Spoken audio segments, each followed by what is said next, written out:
Hi, first graders. So today's book is called Dinosaur Bone Doctor, and it is written by David Trexler. As you're reading this book, I want you to remember and think about your ice cream cone. Think about what it is the main idea is of the story and any important details in the story that help you with your reading. So Dinosaur Bone Doctor, written by David Trexler. Dinosaur Bone Doctor, written by David Trexler.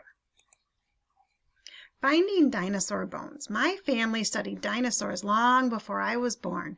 Ever since I can remember, I wanted to study dinosaurs too. Dinosaurs are a group of animals that lived long ago. Many dinosaurs grew to a huge size. I am from Montana. Many dinosaur bones have been found there. I found my first dinosaur bone when I was 4. This is a picture, me and at age 6 with my mom.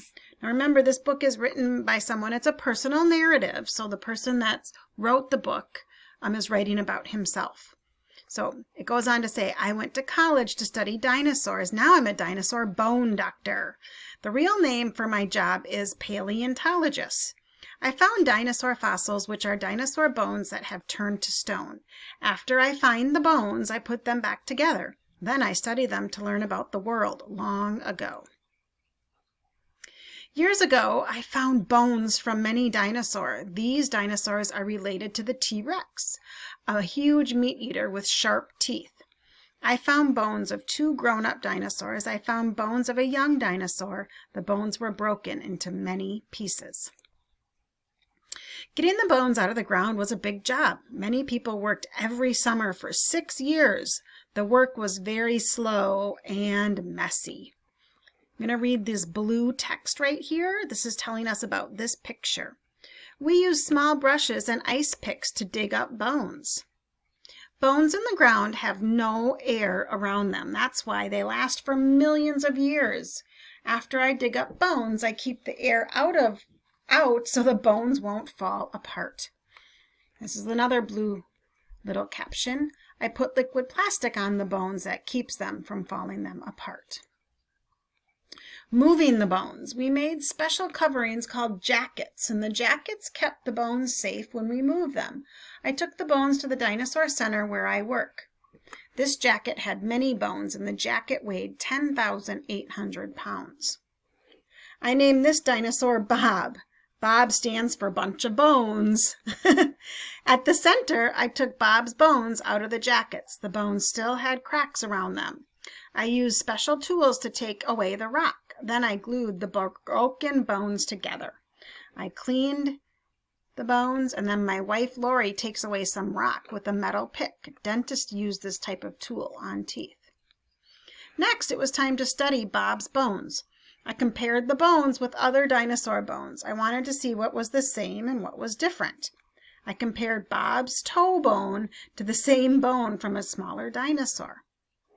Sometimes I take x-rays of the bones. I study how dinosaurs are related to reptiles and birds.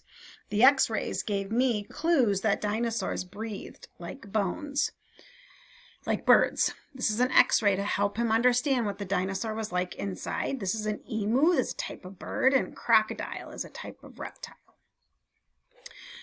Making copies of the bones. Other paleontologists may want to study the bones I found. I made plastic copies so the real bones stay safe. First, I pour rubber on a bone, and after 1 day, I peel off the rubber. Plastic bones look like real bones except for the color. Then I pour the plastic onto the hole by the bone. Here I am holding a plastic T-Rex jaw. Sometimes bones got bent in the ground. I used a computer to figure out the correct shape of the bones. I made plastic bones from the computer pictures. Dinosaurs, like most animals, had many pairs of bones. I found some right leg bones, but not the left bones. The computer helped me make the missing bones. He's making it. I get help making 3D prints of bones. So then they put Bob together, putting Bob together. Finally, I had copies of Bob's bones. Bob had over 200 bones. Now it was time to put those copies together. I drilled holes, and then I put metal inside to hold the copies together. Here's this caption. It says, I put the copies of Bob's bones together. Bob's skeleton went to a museum in Australia. And the real name of this dinosaur is Daspletosaurus. Daspletosaurus. That's a big name, Daspletosaurus. How did Bob look when it was alive? I studied the bones for clues. For example, big muscles leave big marks on the bones. An artist used these clues to make a model. Step 1, find an artist that draws the skeleton. Step 2, next the artist draws the muscles. Step 3, then he puts skin on top of the muscles. I love being a dinosaur bone doctor. I learn so much about dinosaurs every day. Finding dinosaur bones is like going on a treasure hunt. Each bone holds secret about Earth long ago. I love my job. All right, first graders, here we are back at our learning target that I can identify main idea and key details in a text. Now, we just read the Dinosaur Bone Doctor, and what was that main idea? What was the whole book about? And then what details in that book helped you know what that main idea was?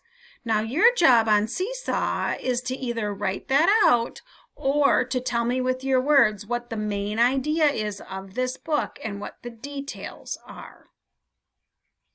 So here we are back at the Dinosaur Bone Doctor. I just wanted you to be able to look at the cover again so that you could remember. Now, if you don't remember what the story was about, go back to the beginning of this video and listen to the book again. Great job, first graders. Keep up the great work.